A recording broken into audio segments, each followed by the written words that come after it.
Colors. Let's do colors. There's a lot you can do with the colors. We're going to go through it. I'm going to put that down to 2 just so we can see El Rapido updates. All right, so 2 colors, main color 1, main color 2, aptly named, and they both come with color ramps. The reason I've left these here in your shader editor, you don't ever need to touch this at all. You can if you want, but I wouldn't recommend it, not when it's all here. You can control shift click if you've got Node Wrangler, of course. Click on one of the things just to check what that filter looks like. I'm going to make it a bit more obvious. In fact, I'm just going to turn off that for the second. Yeah, so you've got total control of the cut. I'm doing the wrong one. What is this? Look at that. Okay, this is good. So NS Infinite Rock Builder 0.002 up here in target material. I ain't got the right one selected. So I simply must select Rock Builder 2. So now this is the one we're editing. Okay, so that gives you an idea of how the color is being, because obviously when there's a formation, it's difficult to see what the color's doing. And then this main out, just control shift click that. Excuse the plane. It's terrible because the subdiv's off. Really bad. There's too much detail for a low thing, so I'm just gonna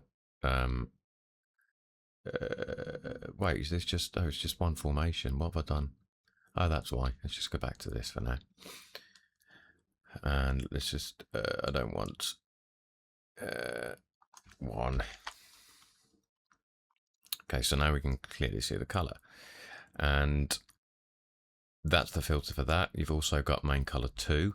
And this one you can see it's not being displayed because this, oh, I didn't mention the filter, sorry. Main color has a filter as well. So you can play with how that displays if you want it bitty or, you know, little dusty bits like that. That filter's there. And main color 2 has its filter underneath. Color 1, 2 mix is what you use to get to see this one. This is set up for screen because there's a black, which means the black gets ignored, only this. So if I put that to, say, a garish yellow, and then under mix, it's set to screen, and then once I slide that in, I get my little yellow patches. And again, main color 2 filter, so you can make that as large or as small as you like. And you can, again, control shift click that just to have a butcher's address working. And then control shift click that to come back. So we've mixed both.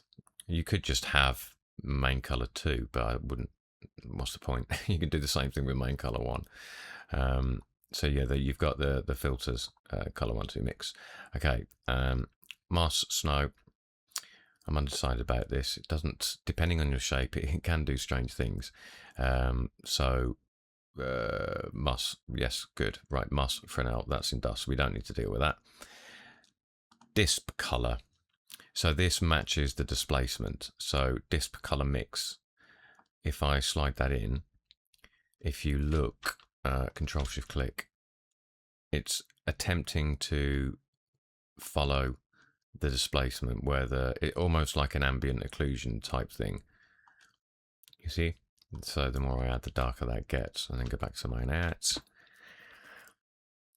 And that just a bit more authentic. You know, as though the outer edges have been weathered. So, and the inner bits are a little bit darker and a little bit dirtier. That's disp color and disp color mix. That, I believe, is, yeah, that's all the colors. That's everything done. Wicked. That was quicker than I thought. We shall move on to filters.